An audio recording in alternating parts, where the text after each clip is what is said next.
class is now in session. I'm Professor Hockey, and today we'll be doing another Sharks season in review, this time of the 12-13 season. So as I said in my previous video, the 12-13 season was of course kind of weird in that, like the 04-05 season, it looked like we were heading towards a completely missed year. Both the players and the owners couldn't seem to come to some sort of agreement on what the terms of the next collective bargaining agreement would be. And so once the normal starting month for an NHL season came along, October, there were no games on the schedule. October would pass, November would pass, and it was a wonder of whether or not this season would actually happen at all, or if it indeed would be like 04-05 with just a completely skipped over year.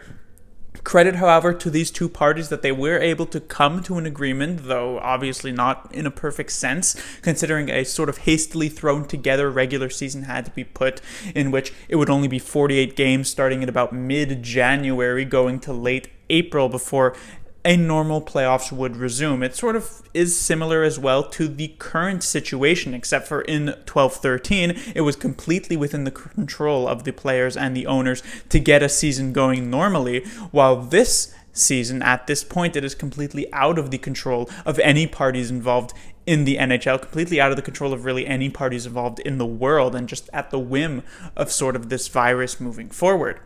But anyhow, this season was a slight improvement over the previous one for the San Jose Sharks. They would not finish 7th in the Western Conference, but instead 6th with a 25-16-7 record. This would put the Sharks also 3rd in the Pacific Division behind the Ducks and the defending Stanley Cup champion Los Angeles Kings.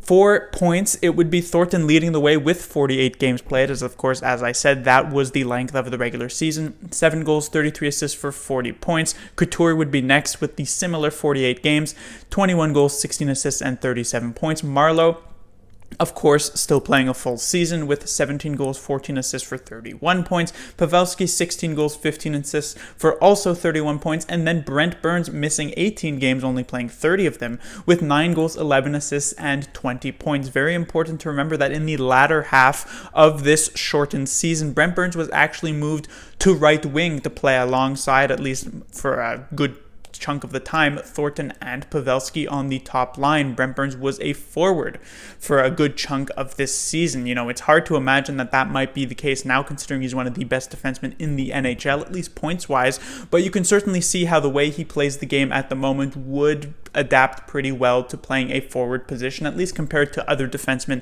in the NHL. And so Brent Burns, he was a forward at that time, and it actually worked pretty decently well, although once DeBoer actually came in the 15-16 season, he made it pretty clear Burns would stay as a defenseman, and he would do exactly that for the vast majority of the time with DeBoer's tenure and up to this point.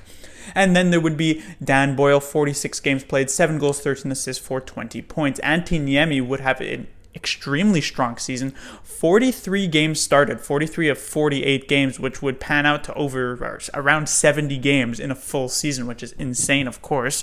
24 wins with a 2.16 GAA and a .924 save percentage stats, good enough to get Niemi nominated for the Vezina for best goaltender in the league. And while he would not win that trophy, still a huge honor and a good thing for the Sharks to have, especially moving into the playoffs, where in the first round they'd face off against the 3rd place in the Western Conference, Vancouver Canucks, of course the team that 2 years prior eliminated the Sharks in the Western Conference Finals.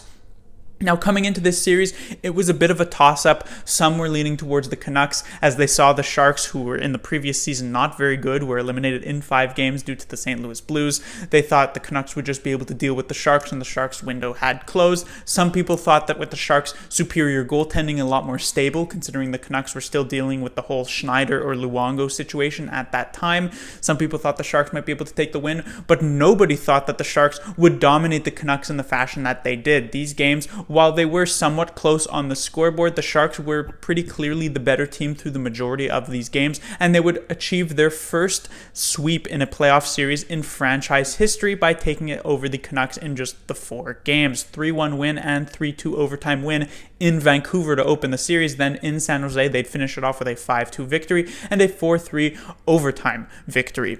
They'd then move into the second round against the defending Stanley Cup champions, the Los Angeles Kings. It was another team the Sharks had faced just 2 years prior, that time in the first round, but they would get the better of the Kings in that meeting in just 6 games. In the meantime, however, while the Sharks were eliminated in the first round the next season, the Kings had won the Stanley Cup in the next season. So this was a bit of another toss-up style of series. People were betting on the Los Angeles Kings for the fact that they were the defending Stanley Cup champions and just a very good team in general, but some were actually hitching their horse to the Sharks because of the fact that they had similar style of goaltending, because while Quick was still touted as one of the best goaltenders in the NHL, Niemi had been performing exceptionally that season, and when it came to offense and defense, it really could go either way. And as it would end up being, the series was incredibly close. The first 2 games would go to the Kings in Los Angeles, but the next 2 in San Jose would go to the Sharks, and so it would become a best of 3 style of series.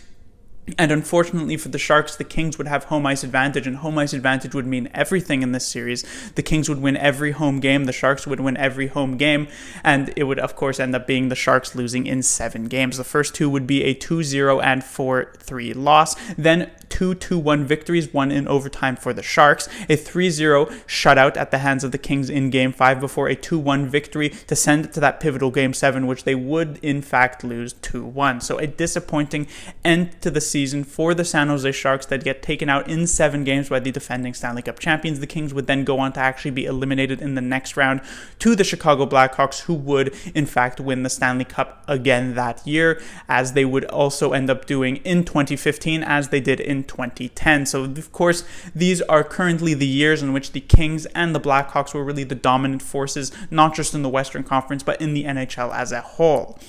In the playoffs, in terms of points, Pavelski would lead the way, 11 games played, as would all of these players have, 4 goals, 8 assists, and 12 points. Now, the vast majority of those points did come in that first round against the Canucks, 4 goals and 4 of those assists, so only 4 assists would come against the Kings in those 7 games, but those were, of course, very, very low-scoring games, so it's hard to put too much blame there. Couture would be second as well, 11 games, 5 goals, 6 assists for 11 points. Then Thornton with 2 goals, 8 assists for 10 points. Marleau, 5 goals, 3 assists for 8 points. Boyle, 3 goals, 5 assists for 8 points. And Brent Burns with 2 goals, 2 assists for 4 points. Now, Niemi certainly did his best trying to keep the Sharks in the playoffs. He would start all 11 games. He'd, of course, win 7 of them with a 1.87 GAA and a .930 save percentage. So extremely, extremely fantastic stats. It was just unfortunate that during that series against the Kings, it's hard to even say that Quick was, that much better or anything like Niemi. Maybe he had a very, very slight edge, but the bounces when you're playing a series that this close, the bounces just seem to go a bit more towards the Kings. But that will do it for this season. It was a nice little improvement over the previous year. People thought with that loss to the Blues that the Sharks' window had slammed shut, but in fact it seemed like it was still open somewhat with this very, very close series against the Kings, and they would head into the 13-14 season with some pretty decently sized expectations. Now, of course, we do know what happened in that 13-14 season, and that would really change the outlook of the Sharks for the second half of the decade, but that is, of course, the story for another video. Class dismissed.